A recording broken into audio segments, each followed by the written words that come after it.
السلام عليكم ورحمة الله وبركاته. اللهم صل وسلم وبارك على سيدنا محمد وعلى آل سيدنا محمد.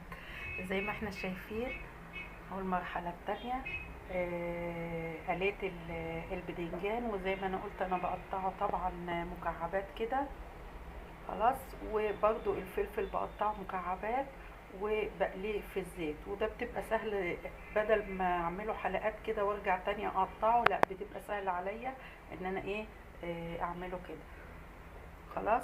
وعندي المكونات بقى بتاعت المسقعه الصلصه، عندي التومه وهقشره. طبعا انتوا عرفتوا ان انا بقشره ازاي، من الناحيه اللي هي العاليه ديت، وبشقه بالسكين فبيبقى سهل عليا التقشير، وبحط عليه ملح وفلفل وكمون وهدوء.